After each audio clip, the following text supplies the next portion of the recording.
Hello everyone, I am your biology और zoology educator myself Keerti और हम पढ़ रहे थे ह्यूमन फिजियो का second chapter that is body fluid and circulation.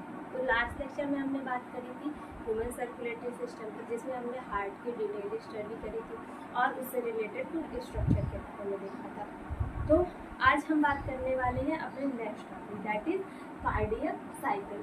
तो उससे पहले हम लास्ट लेक्चर की कुछ चीज़ें रिवाइज कर लेते हैं। तो लास्ट लेक्चर में हमने नोडल टिश्यू के बारे में पढ़ा था जो कि हार्ट में डिस्ट्रीब्यूटेड होते हैं और नर्व जनरेशन और कंडक्शन में हेल्प करते हैं। तो हमने लास्ट लेक्चर में पढ़ा था SA node, AV node, AV bundle, Purkinje fibre के बारे में। तो आज तो उसी को हम रिवाइज करते हैं कि नर्व इम्पल्स जनरेट कैसे होती है और उसका कंडक्शन किस डायरेक्शन में होता है। तो हमने देखा था कि ऐसे नोड नर्व इम्पल्स जनरेट कर रहा था, उसके बाद ये इम्पल्स जाती है एवी नोड के पास, ठीक है। उसके बाद ये जारी होती है एवी बंडल के पास। अब इस ड्यूरेशन में क्या होता है, एट्रियल सिस्टोल हो रहा था, एवी बंडल से जाएगी ये दो पार्ट में डिवाइड हो जा रही है, right AV bundle and left AV bundle.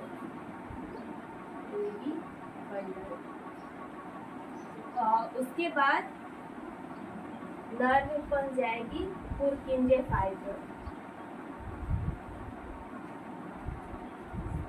Purkinje fibre के पास और ये पूरी वेंट्रिकुलर वॉल में डिस्ट्रीब्यूट हो जाएगी।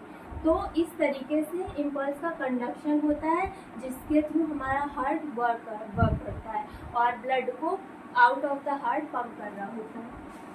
तो जब ऐसे नोड एक इम्पल्स जनरेट करता है, उसके कॉन्सिक्वेंस में जो भी इवेंट्स हो रहे होते हैं, जो भी घटनाएं हार्ट के अंदर हो रही होती है, उसे हम कार्डियक साइकिल में इंक्लूड करते हैं, ठीक है।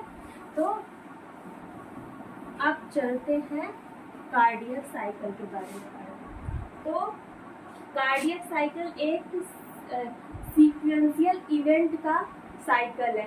साइकिल की और क्योंकि ये एक टाइम ड्यूरेशन के बाद खुद को रिपीट करता है, तो कार्डियक साइकिल को हम बोलेंगे sequential event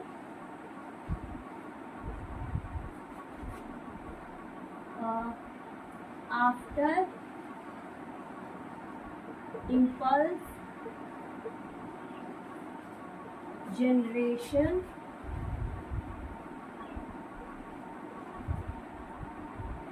in our heart, ठीक है। तो अब बात करते हैं कार्डियक साइकिल की।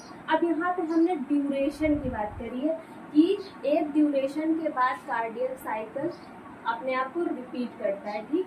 तो वो ड्यूरेशन कितनी होती है, तो हम बचपन से सुनते आ रहे हैं कि 1 मिनट में हमारा हार्ट 72 बार धड़कता है।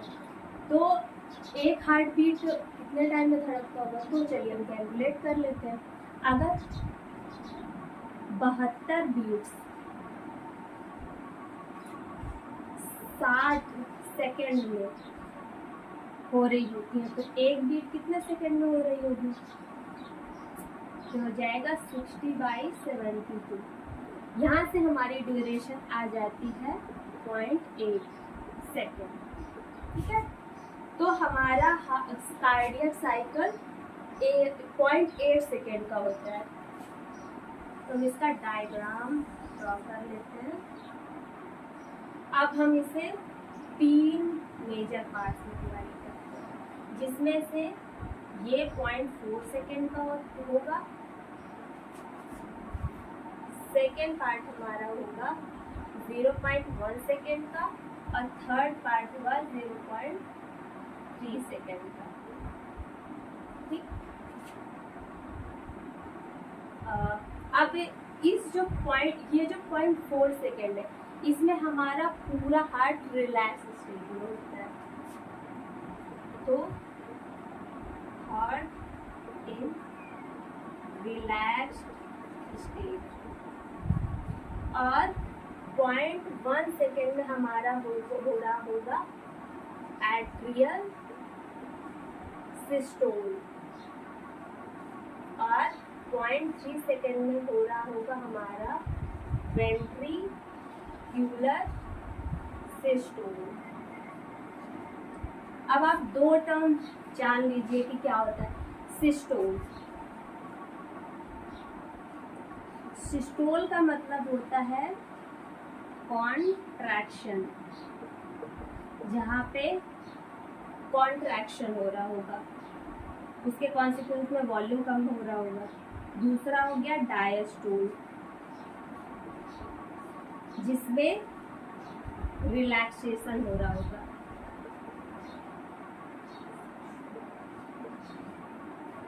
चलिए अब आप ये नोट डाउन करते जाइए।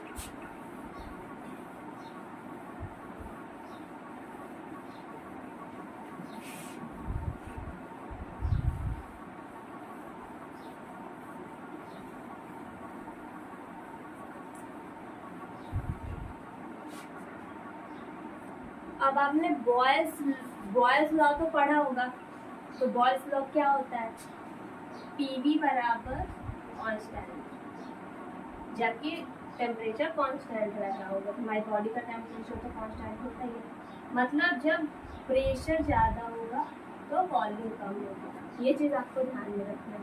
और दूसरी चीज़ की ब्लड हमेशा कम प्रेशर, ज़्यादा प्रेशर से कम प्रेशर की तरफ फ्लो करेगा। तो चलिए अब हम अपने हार्ट में कार्डियक साइकिल का पूरा रिप्रेजेंटेशन देखते हैं। ये हमारा हो गया एट्रिया, ये हमारा हो गया वेंट्रिकल, इसमें पाया जाने वाले रिजेस जो कि वेंट्रिकल में आके और बढ़े जाते हैं।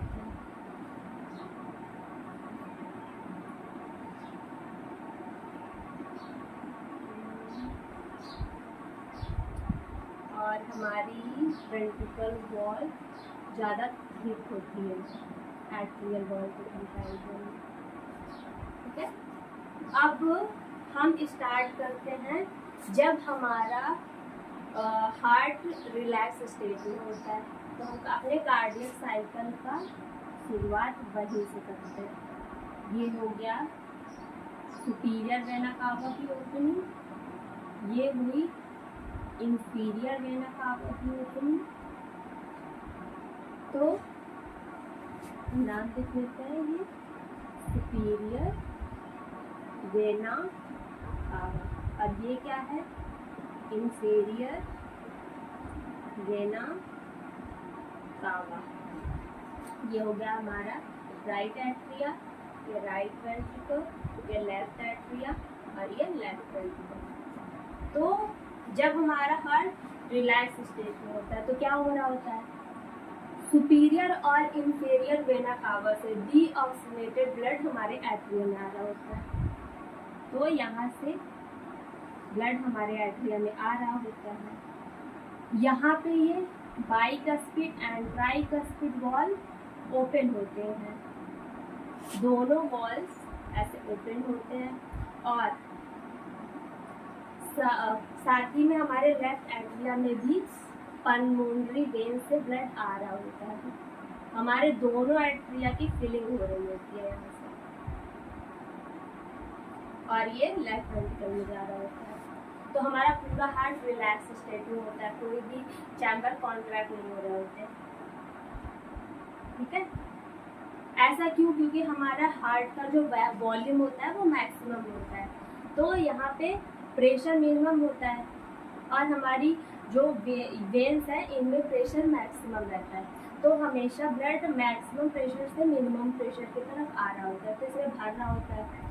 यहाँ तक क्या होता है कि 70% फिलिंग हो गई होती है, जो इस स्टेट को हम जॉइंट डायस्टोल कहते हैं। ठीक है, जब पूरा हार्ट रिलैक्स स्टेट में होता है, atria superior vena cava inferior vena cava से हार्ट राइट एट्रिया में आ रहा होता है, और राइट एट्रिया से राइट वेंट्रिकल में जा रहा होता है। तो इस टाइम पे हमारा 70% वेंट्रिकल फिल हो चुका होता है। हम इधर राइट साइड ऑफ हार्ट की ये रिस्पेक्ट में चीज देख रहे हैं। अब क्या होता है, इसके बाद यहाँ पे ऐसे नोड होता है और यहाँ पे ए बी नोड हो गया, ये ए बी हो गया, ऐसे हो गया। तो अब जो ऐसे नोड है वो इम्पल्स जनरेट करेगा। इम्पल्स जब ये जनरेट करेगा तो ये इम्पल्स जाएगी ए बी नोड के पास में, और ये टाइम ड्यूरेशन होता है 0.1 सेकेंड का। ठीक है, तो इस टाइम ड्यूरेशन में क्या होगा, जैसे जैसे इम्पल्स आगे बढ़ रही वैसे वैसे एट्रिया का कॉन्ट्रैक्शन स्टार्ट होगा, और ये 0.1 सेकेंड में एट्रिया पूरी तरीके से कॉन्ट्रैक्ट हो चुका होगा। तो कॉन्ट्रैक्ट होगा और बचा हुआ 30% ब्लड वो वेंट्रिकल में एट्रियल सिस्टोल के बाद जा रहा, एट्रियल सिस्टोल के थ्रू जा रहा। तो क्या होगा, जैसे ही एट्रिया कॉन्ट्रैक्ट करेगा बहुत ही तेजी से बचा हुआ 30% ब्लड वेंट्रिकल में जाएगा, बहुत तेजी से जाएगा। ठीक है, अब क्या होगा, अब ये इम्पल्स आगे ट्रांसफर होगी राइट एवी बंडल और लेफ्ट एवी बंडल के थ्रू। ये आगे बढ़ेगी पुरकिंजे फाइबर के थ्रू और ये पूरी वेंट्रिकुलर वॉल में इम्पल्स फ्लो कर जाएगी। जैसे जैसे इम्पल्स आगे बढ़ती है साइमल्टेनियसली कॉन्ट्रैक्शन स्टार्ट हो जाता है। अब वो क्या होगा, वेंट्रिकल का कॉन्ट्रैक्शन स्टार्ट होगा, दोनों वेंट्रिकल साथ ही में कॉन्ट्रैक्ट करेंगे। इधर वेंट्रिकल का कॉन्ट्रैक्शन स्टार्ट होगा और साइमल्टेनियसली जो एट्रिया है उनका डायलेशन होगा, मतलब उनका रिलैक्सेशन स्टार्ट होगा। जैसे ही कॉन्ट्रैक्ट हो रहा है वैसे ही डायलेट हो रहा है। अब यहाँ पे हमारी ओपनिंग है सेमिल्यूनर वॉल, जो कि पल्मोनरी आर्टरी हमारे डीऑक्सीजन ब्लड को लंग के पास लेके जाती है, और यहाँ ओपनिंग हुई हमारी आर्क ऑफ एओर्टा। तो अब क्या होता है, वेंट्रिकल कॉन्ट्रैक्ट करेंगे तो अब यहाँ पे वेंट्रिकल कॉन्ट्रैक्ट किए, इसका वॉल्यूम हो गया कम, वॉल्यूम कम हुआ, प्रेशर ज़्यादा हुआ। तो अब ये ब्लड कहाँ जाता है, वो हमेशा ज़्यादा प्रेशर से कम प्रेशर की तरफ जाना होता है। तो हमारे इसमें आर्टरीज में प्रेशर कम होता है, यहाँ पे प्रेशर होगा कम।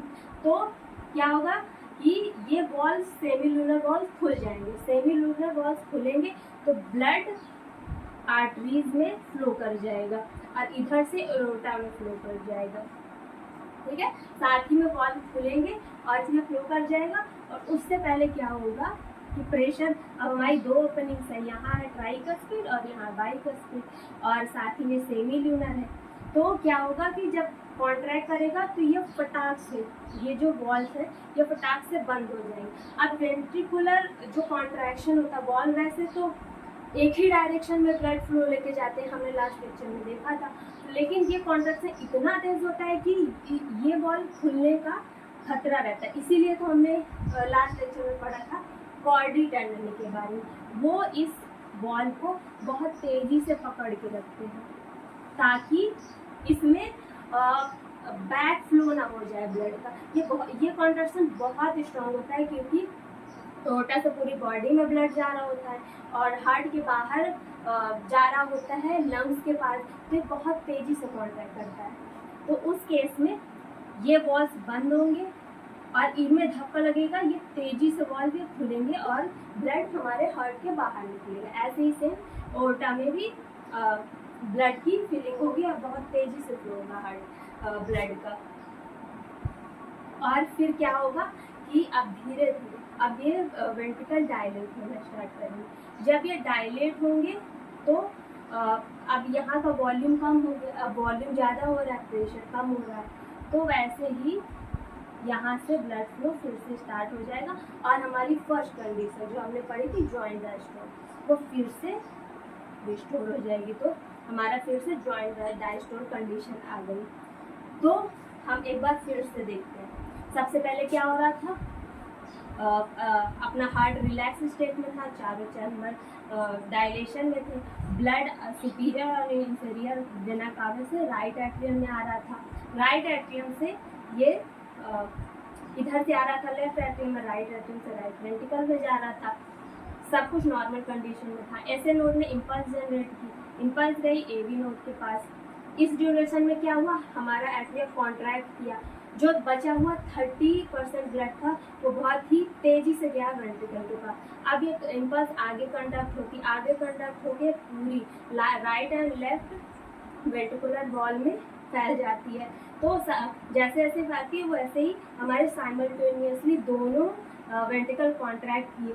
जैसे ये कॉन्ट्रैक्ट हो रहे थे ये एट्रिया डायलेट हो रहा था, डायलेट हुआ तो ब्लड फिर से आने लगा इसमें। अब हमारा ये कॉन्ट्रैक्ट जैसे हुआ ये फट से ये दोनों वॉल बंद हो गए और सेमी ल्यूनर वॉल खुल गए। हमारा ब्लड हार्ट से बाहर निकला, पल्मोनरी इधर आर्टरी से इधर एओर्टा से ब्लड हार्ट के बाहर गया। तो फिर हमारा वेंट्रिकल डायलेट किया और वॉल फिर से खुल गया और हमारा जॉइंट डायस्टोल फिर से आ गया। ये हुई एक कंप्लीट कार्डियक साइकिल। ठीक है, अब इस डायग्राम में काफी सारा खचपच हो गया, तो हम एक बार फिर से देखेंगे। हम इसे पढ़ते हैं फ्लो चार्ट डायग्राम के, तो आपको ज़्यादा अच्छे से समझ आएगा। क्या सबसे पहले क्या कंडीशन थी, जॉइंट डायस्टोल। स्टार्ट करते हैं जॉइंट डायस्टोल से। जब हमारा हार्ट रिलैक्स कंडीशन में था, उसके बाद क्या हुई, उसके बाद ऐसे नोड ने इम्पल्स जनरेट की, इम्पल्स जनरेशन हुआ। उसके बाद हमारा होता है एट्रियल सिस्टोल। जॉइंट डायस्टोल में क्या होता है, 70% वेंट्रिकल फिलिंग हो जाती है, ठीक है। एट्रियल सिस्टोल हुआ, एट्रियल सिस्टोल में क्या हो गया, 30% वेंट्रिकल फिलिंग हुई।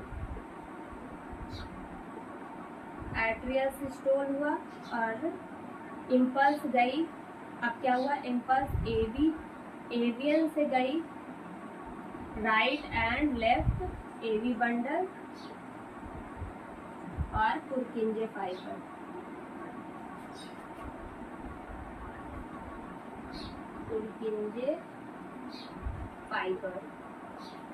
अब क्या हो रहा है, अब हमारा वेंट्रिक्यूलर सिस्टोल हो रहा है। वेंट्रिकुलर सिस्टोल हुआ, उसके कॉन्सिक्वेंस में क्या क्या हुआ, हमारे ट्राइकस्पिड और बाइकस्पिड वॉल ओपन हो गए और इसके बाद हमारा सेमी ल्यूनर वॉल ओपन हो गया। सॉरी ये क्लोज हो रहा है, ये क्लोज होते हैं और सेमी ल्यूनर वॉल ओपन होता है। अब क्या होता है, blood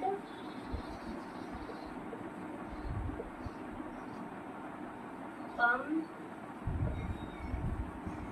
out of the heart. Blood हमारे हार्ट से बाहर पंप हो जाता है। इसके बाद वेंट्रिकल डायलेट होते हैं,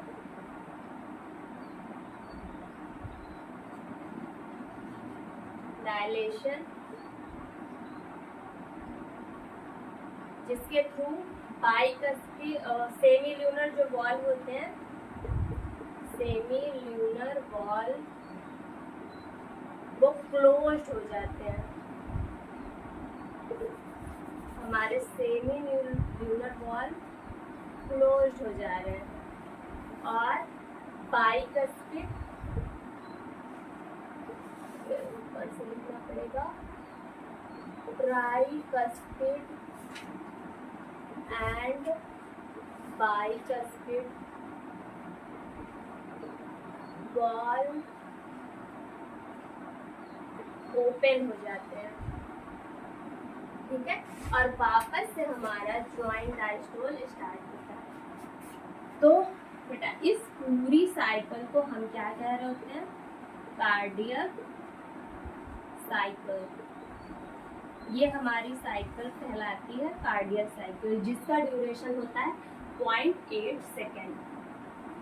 अब आपको दो चीजें और जाननी है। जब हमारा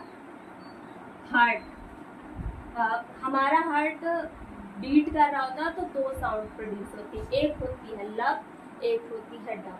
आपने धक धक सुना होगा, तो हमारा हार्ट भी धक धक नहीं होता, वो धक धक, लास्ट जो साउंड होती है वो ज्यादा प्रोमिनेंट होती है। तो जब ट्राइकस्पिड और बाइकस्पिड बहुत क्लोज हो रहे होते हैं तब जो साउंड आती है उसे कहते हैं लब, ये साउंड होती है लब। और जब सेमी ल्यूनर वॉल्व क्लोज हो रहे होते हैं तब जो साउंड निकलती है उसे कहते हैं डब। तो ये दो साउंड को मिला के हमारा एक हार्ट बीट प्रोड्यूस होती है, लब एंड डब। इन दोनों साउंड को मिला के हमारा एक हार्ट बीट बनता है, ठीक है। अब आप एक बार इसको पूरा नोट कर लीजिए, फिर हम आगे चलते हैं।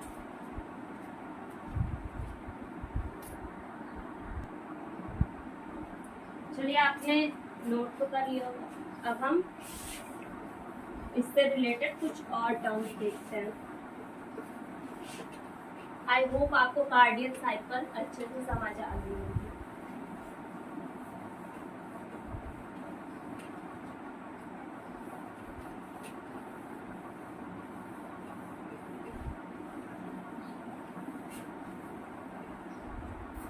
अब हम बात करते हैं स्ट्रोक वॉल्यूम की।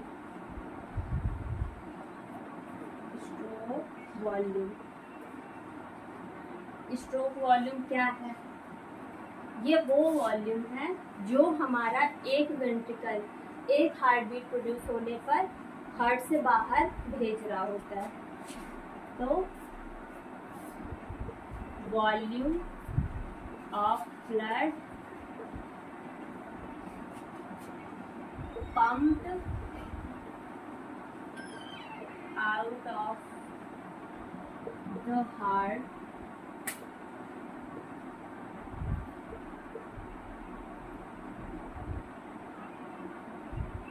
during each ventricular systole। अब एक हार्ट बीट प्रोड्यूस होती है तो उसमें इतना वॉल्यूम हार्ट के बाहर हम लोग पंप कर पाते हैं। तो ये कितना होता है? ये होता है हमारा 70 ml।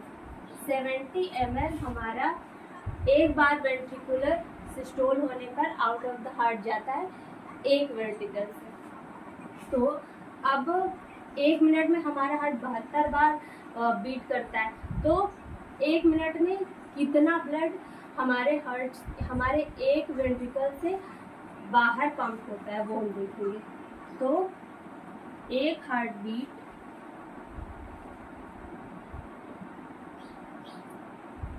या कार्डियक साइकिल बोल लीजिए, कार्डियक साइकिल के दौरान हमारा 70 ml ब्लड पंप हो रहा है। तो 72 हार्ट बीट में हमारा कितना ब्लड हार्ट से बाहर पंप होगा एक वेंट्रिकल से? तो ये हो गया 70 इंटू में 72। तो ये हमारा कुछ आता है 5070 ml, ठीक है। और ये वॉल्यूम ऑफ ब्लड कहलाता है कार्डियक आउटपुट। ये कहलाता है कार्डियक आउटपुट। हमने दो टर्म देखी, एक हो गया स्ट्रोक वॉल्यूम और दूसरा कार्डियक आउटपुट। ये आपको बहुत अच्छे से ध्यान में रखना है। और ये भी कि ये एक वेंट्रिकल से पंप किया हुआ ब्लड है, दोनों वेंट्रिकल से नहीं। तो दैट्स इट फॉर टुडे, और हम नेक्स्ट लेक्चर में बात करेंगे आगे। Thank you.